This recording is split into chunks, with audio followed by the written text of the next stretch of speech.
네, 안녕하세요. 매일 아침 빠르게 만나는 미국 주식과 테슬라 소식 아트라운 TV입니다. 6월 금리 인하 없다. 테슬라 인플레 충격은 컸다라는 주제로 말씀을 드릴게요. 3월 CPI 지수 발표가 어제 있었는데 이것에 대한 시장 충격이 꽤 있는 것 같습니다. 자, 그리고 일론이 인도를 이번 달에 갈 수도 있다라고 해요. 이 점도 같이 알려드리도록 할게요. 3대 지수 현황 먼저 간략히 살펴보고 가도록 하겠습니다. 다우지수 오늘 1% 넘게 하락을 했고 S&P 500 0.95% 하락을 보여주었어요. 나스닥도 0.84% 빠졌습니다. 자, 어느 정도 미국 주식 고점 징후 있다라고 말씀을 드렸죠. 주의해야 될 구간이라고 지속 말씀을 해드렸는데 일단 이렇게 치솟고 있는 유가가 상당히 큰 부담으로 작용하고 있는 것 같습니다. 자, 어제 프리장에 미국 CPI 지수 3월달 지수가 나왔죠. 이게 발표가 되면서 장 초반부터 많이 흔들렸던 미국 증시예요. 여기 보시면 국채금리도 하루 동안 이렇게 껑충 뛰어오른 모습 확인해 볼 수 있는데요. 역시나 CPI 지수, 미국 물가 지수가 끈적끈적하게 높게 나왔습니다. 전년 동기 대비 기준으로도 예상치를 초과를 했고요. 특히 유가가 포함되어 있는 이 에너지가 포함되어 있는 헤드라인 지수가 2월달 대비 상당히 많이 올랐어요. 2월달이 3.2%였는데 3.5%로 올랐습니다. 자, 근원 역시 변동성이 큰 에너지와 식료품을 제외한 지수이죠. 예상치보다도 높게 나오면서 오늘 시장에 충격을 주었는데 자, 무엇보다도 전월 대비로 상승률이 0.4%로서 계속해서 높게 나오고 있어요. 시장 참가자들은 3월달 이 근원 CPI가 3회 연속 전월 대비 0.4% 상승한 것을 우려를 하고 있습니다. 예상치가 0.3%였는데 0.4% 전월 대비 상승을 하면서 전월 대비 0.4% 상승을 했다라고 하는 건 곱하기 11을 하면 거의 4.8%대 수준이지 않습니까? 단순 계산을 해보더라도 상당히 연간 기준으로서는 높은 인플레이션을 지금 보여주고 있는 거예요. 자, 이렇게 인플레이션이 예상보다 고착화되고 있다라는 것으로 시장 참가자들이 풀이를 하면서 6월달 금리 인하 가능성이 큰 폭으로 하락을 했어요. 제가 좀 이따 자세히 더 설명을 해드릴 건데요. 역시나 최근에 이러한 인플레이션, 높은 인플레이션은 자, 이렇게 유가의 상승이 크게 작용하고 있는 것으로 판단이 됩니다. 최근에 이스라엘과 이란 간에 분쟁도 일어나려는 지금 조짐이 있죠. 증시 분위기가 어느 정도 조정을 보일 수 있다라는 분위기로 돌아가고 있어요. 이 점은 유의하시면서 투자하시기 바라겠고요. 오늘 증시 하락을 불러일으킨 3월달 미국 CPI 지수 좀 더 자세히 알려드리도록 하겠습니다. 자, 일단 전년 동기 대비 그러니까 전년 대비 수치를 보면 예측치보다 모두 높게 나왔죠. 헤드라인 지수를 보면 유가의 상승과 함께 최근 계속해서 상승하는 모습입니다. 3.1%에서 시작을 해서 3.5%까지 올라왔고요.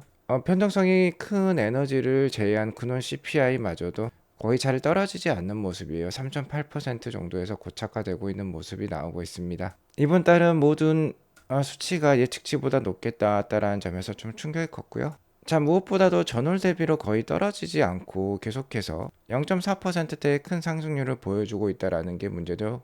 3개월 연속 0.4%대의 전월 대비 상승률이 근원 CPI에서 나왔어요. 계속해서 이렇게 추세적으로 올라가는 모습인데 자, 아직까지는 꽤 높은 전월 대비 상승률을 보여주고 있기 때문에 인플레이션이 끈적하다라는 것을 확인해 볼 수 있습니다. 전반적인 연초 CPI의 상승은요, 역시 이 유가의 상승에 기인한다라고 볼 수 있겠어요. 3월이 아니라 전월 수치였던 2월달 CPI 지수를 보더라도 이게 전체 기준으로는 3.2%였고 이번 달 헤드라인이 3.5%가 나오면서 전월 대비 높게 나왔는데요. 2월 달 수치를 보면 이 파란색 막대인데 유가와 관련된 부분이 아직도 좀 낮은 부분을 보여주고 있는데 자, 이번 달에는 유가와 관련된 부분이 더욱더 올랐습니다. 여기 보시면 개솔린이 2월 달에는 전년 동기 대비 3.9% 하락을 했는데 오히려 이번 3월 달에는 1.3% 상승을 보여주었어요.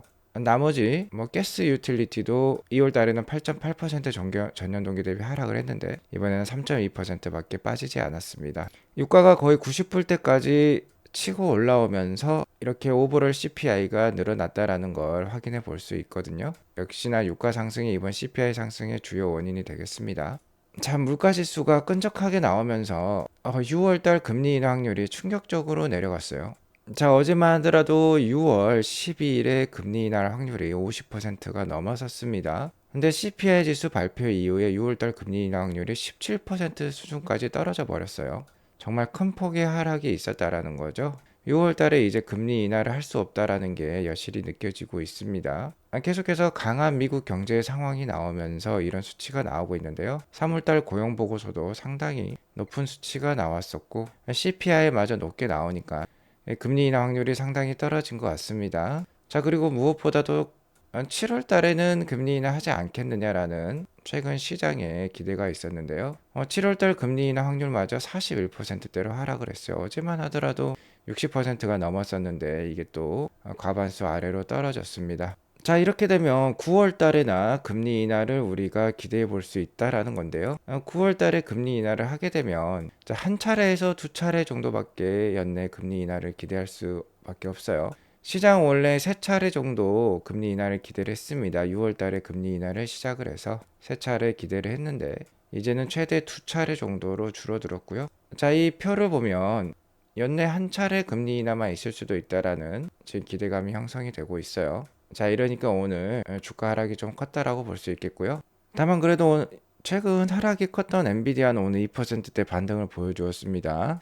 제가 엔비디아는 좀 조심할 구간이다라고 말씀을 드렸는데, 자, 그래도 보조 지표인 스토캐스틱과 RSI 하단에서 어느 정도 오늘 반등을 보여주었고요. 다만 현재 그래도 데드크로스 상황이니까 좀 조심할 필요는 있겠다라고 다시 한번 말씀을 드릴게요. 물론 다시 골든 크로스가 나오면서 상승할 수 있습니다. 자, 역시 주가를 맞힐 수는 없지만 최근에 상승이 컸고 데드크로스가 나왔으니까 뭐 주위에서 나쁠 것은 없겠죠.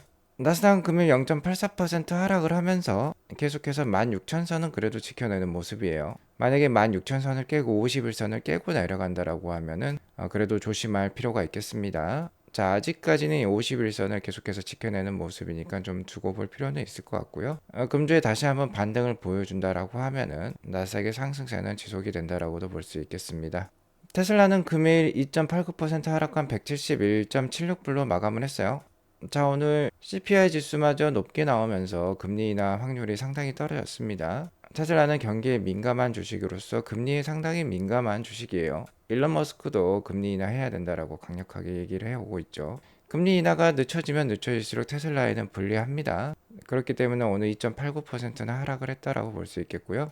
4월 23일에 테슬라의 1분기 실적 발표가 있는데 최근 FSD가 급속도로 발전을 하고 있지만 1분기 실적은 어느 정도 약세가 예상이 됩니다. 그래서 테슬라 역시도 주의해서 투자할 필요가 있겠는데요. 그래도 하반기에 호재가 많죠. 8월 8일에 로보택시도 공개할 예정에 있습니다. 그렇기 때문에 이렇게 주가가 약할 때 그래도 용기를 내면서 모아가면서 하반기를 좀 기대해 볼 필요가 있겠어요. 테슬라의 올해 화두는 로보택시가 되겠습니다. 자율주행 기술 개발에 온 힘을 다하고 있는 테슬라예요. 올해는 그렇게 인도량 성장도 크지 않을 것입니다. 작년에 181만 대 팔았지만 올해는 많이 팔아야 190만 대 수준이 될 것으로 예상이 들고 있어요. 그러면 전년 대비 거의 성장률이 10%대나 한 자릿수대로 내려올 수도 있습니다. 그러니까 인도량에서는 크게 기대해 볼 수 없지만 역시나 자율주행 기술 수준의 발전이 어디까지나 이어질지가 관건이라고 볼 수 있겠어요. 자, 그런 의미에서 로보택시에 관련된 프로토타입은 이미 어느 정도 개발이 된 걸로 알고 있고 이에 테스트를 위해서 지금 직원들을 모집하고 있는 것으로 나오고 있고요. 일론 머스크만 당당하게 로보택시 기술에 대해서 홍보를 하고 있는 게 아니라 테슬라의 임직원들도 강력한 확신이 있는 것 같습니다. 자, 어제 로한 파텔이라는 테슬라 임원께서 FSD가 인간 운전자보다 압도적으로 안전하다라는 사실을 규제기관에 입증할 데이터를 테슬라가 갖게 될 것이다라고 자신감 있게 얘기하고 있어요. 어떤 한 X 사용자분께서 ADAS라고 하죠. 안전주행 보조 장치들이 되겠습니다. 스마트 크루즈라든지 충돌 방지 장치라든지 그런 것들이 되겠죠. 라인을 지켜주는 장치라든지 그런 보조 장치들이 이제 의무적으로 모든 차량에 도입이 되어야만 된다라는 거예요. 그러니까 레벨 0 자율주행 차량은 금지되어야만 한다라는 겁니다. 레벨 0이라는 건 이런 보조 장치가 없는 차량들을 말하죠. 이런 보조 장치가 없으면 더 많은 사망을 초래하기 때문입니다. 라고 얘기를 하고 있는데 이와 관련해서 이렇게 글 탈해가 엮였는데요. 자, 마지막에 로한 파텔이 네, 우리는 yes we and we won't be shy라고 얘기를 하고 있어요. 우리는 당당하게 부끄러워하지 않고 압도적으로 FSD가 인간 운전자보다 안전하다는 것을 규제기관에 입증할 것이다 라고 얘기를 하고 있습니다. 자, 그러니까 이 8월 8일 로보택시 상당히 기대된다라고 볼 수 있겠고요. 새벽에 나온 테슬라와 관련된 중요 뉴스를 한 가지 더 전달해 드리자면 일론 머스크의 인도 방문이 되겠습니다. 최근에 테슬라는 4월 초였죠. 20억 불에서 30억 불에 달하는 인도 투자를 위해서 공장 제안을 위해서 인도에 조사할 팀을 파견을 했는데요. 자, 이런 뉴스가 나오자 인도의 모델 SX 연간 8,000대라도 팔아야겠다라는 테슬라가 생각을 했다라고 제가 말씀을 드렸는데, 아무래도 인도 정부가 밝히길 관세를 현재 거의 100% 기준에서 15% 수준으로 인하를 하면서 연간 8,000대 정도는 수입산 차량을 인도에서 팔 수 있게 하겠다라고 얘기를 했는데요. 뭔가 더 좋은 딜을 만들려고 하는 건가요? 일론 머스크가 4월 달에 4월 말에 인도를 방문해서 모디 총리를 만난다라고 합니다. 일론 머스크와 모디 총리 회의는 4월 22일에 열릴 것으로 알려졌어요. 자, 그런데 4월 23일에 테슬라의 1분기 실적 발표가 있습니다.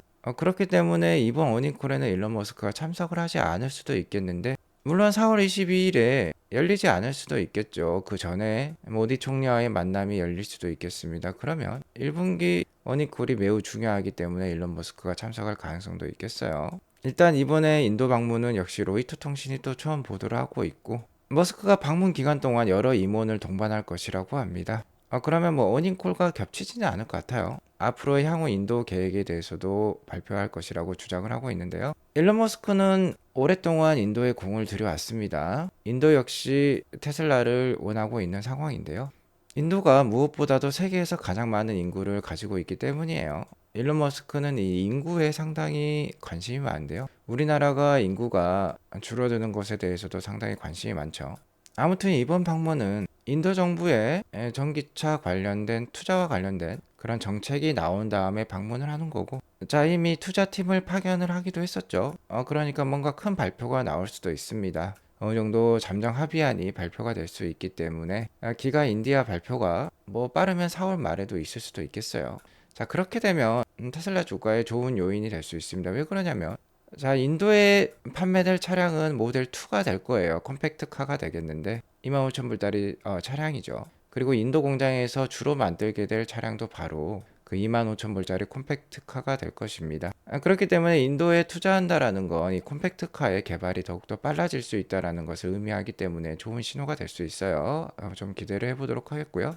FSD 12.4가 4월 17일에 나올 수 있다라고 소문이 있는데요. 자, 그 전에 버전 12.3.4가 먼저 나왔습니다. 자고 일어나면 업데이트 되는 게 바로 FSD Supervised 버전 12가 되겠어요. 12.3.3이 저번 주에 나온 것 같은데 벌써 3.4가 나오기 시작했습니다. 자, 일단 이번에는 테슬라의 직원들에게 먼저 배포를 한다라고 해요. 이 12.4가 나오기 전에 먼저 최종 테스트를 하는 것 같습니다. 자, 이렇게 테슬라의 AI 기술이 빠르게 발전하고 있는 건 역시 AI 컴퓨팅 파워가 급속도로 확장을 하면서 이루어지고 있는데요. 자, 아직까지는 테슬라 역시 자율주행 기술, AI 기술 발전에는 엔비디아의 A100 칩을 쓰고 있어요. 엔비디아의 A100 칩 테슬라의 보유량은 세계 2위 수준입니다. 1위는 메타예요. 마크 저커버그의 메타고, 2위가 일론 머스크의 테슬라가 되겠는데 16,000개의 A100 GPU를 보유를 하고 있다라고 하고요. 자, 이 A100보다 성능이 높은 게 바로 H100입니다. H100은 A100에 비해서 뭐 9배에서 빠르면 30배까지도 더 성능이 좋다라고 하는데, 이와 관련해서 메타가 압도적으로 많은 H100을 보유하고 있다라고 지금 나오고 있는데요. 자, 이렇게 통계 수치가 나오자 일론 머스크가 이에 대해서 반박을 하고 있어요. This is not accurate. 그러니까 정확하지 않다라는 거죠. 테슬라가 H100에 있어서도 아마 second highest, 그러니까 2위 정도 될 것 같다. 여기 보시면 테슬라가 한 6등 정도 되는데요. 한 2위 정도 된다라는 거죠. 3만 개보다는 더 많이 가지고 있을 가능성이 높을 것도 같습니다. 자, 이렇게 기술을 발전시키니까 이런 평행 주차도 자동 주차도 잘하는 것 같아요. 이 평행 주차 대부분의 운전자들이 상당히 어려워하는 부분이죠. 이렇게 완벽하게 AI 기술이 평행 주차를 하고 있는 것을 확인해 볼 수 있습니다. 센서가 없고요. 이거는 그냥 AI 비전으로만 자동 주차를 하는 거예요. 완벽하게 성공했죠. 최근에 테슬라의 수석 디자이너이자 임원인 홀츠하우젠이 25,000불짜리 차량에 대해서 로이터 통신에 반박을 하는 모습을 보여주었는데요. 역시나 이번 분기 실적 발표에 있어서 중요한 점은 이 25,000불짜리 차량에 대해서 정확하게 가이던스를 제공해 주는 부분이 될 것 같아요. 자, 일단 이번 분기 인도량이 워낙 낮게 나왔기 때문에 매출과 EPS에서는 크게 기대할 부분이 없습니다. 역시나 일론 머스크의 발표, 이 입이 중요하다라고 볼 수 있겠는데, 로보택시의 근간이 될 모델이 바로 모델 2가 되기 때문에 함께 개발하고 있는 것으로 알고 있어요. 자, 이미 어느 정도 프로토타입까지 나왔다라고 했기 때문에 뭐 기가 인디아의 발표와 함께 25,000불짜리 차량 빠르게 도입하겠다라는 듯한 발표를 어닝콜 때 한다라고 하면은 주가가 상당히 좋을 수도 있겠습니다. 하지만 이는 어디까지나 소문일 뿐이고요. 실제 테슬라의 EPS, 그러니까 펀더멘털은 계속 이렇게 하락을 하고 있어요. 여기 빨간색이 2025년 내년 기준의 포워드 EPS가 되겠습니다. 이 포워드 EPS가 1년 전만 하더라도 6.5불대였어요. 월가가 예상하는 컨센서스가 6.5불인데 이게 어느덧 3.798불까지도 내려왔습니다. 자, 이렇게 낙하를 했기 때문에 주가도 이렇게 함께 낙하를 했다라고 보시면 되고요. 자, 현재 테슬라 주가는 줄다리기를 하고 있어요. 게리 블록도 얘기하기를 테슬라 터그 오브 워라고 표현을 했죠. 줄다리기가 되겠습니다. Between declining fundamentals and FSD robotaxi excitement continues. 그러니까 이렇게 내려가는 펀더멘털과 최근에 FSD와 로보택시와 관련된 사람들의 호재 기대가 줄다리기를 하고 있다라는 건데요. 자, 이번 어닝콜 때 4분기, 아니 1분기, 이번 1분기 실적이 역시나 최대 분수령이 될 것 같습니다. 1분기 어닝콜에서, 그러니까 4월 23일에 일론 머스크가 로보택시로 인해서 25,000달러 짜리 이 소형차가 지연되지 않을 것이다 라고 말을 해줄 수만 있다라고 하면은 테슬라 주가는 더 높아질 수 있다라고 게리 블랙도 얘기를 하고 있어요. 제 생각도 마찬가지입니다. 어쨌든 이렇게 EPS 전망을 하는 것은 기관이고요. 기관들의 이 EPS 전망에는 불확실한 AI와 관련된 자율주행과 관련된 실적이 잘 들어가지가 않아요. 자, 하지만 25,000불짜리 차량 이 하드웨어와 관련된 판매는 EPS 계산에 들어가기 마련인데 지연되지 않고 내년 2025년 말에 나오거나 2026년까지는 최대한 대량 양산을 해보겠다라는 듯한 발언이 나온다라고 하면은 주가가 좀 더 좋아질 수도 있겠습니다. 어쨌든 이 25,000불짜리 차량 또는 FSD 기술에 올해 주가가 어느 정도 달려 있다라고 볼 수 있겠어요. 오늘 이것으로 방송을 마치도록 하겠고요. 오늘 방송이 도움이 되었으면 구독과 좋아요 알람 설정 꼭 눌러주세요. 행복한 하루 되시기 바라겠습니다. 감사합니다.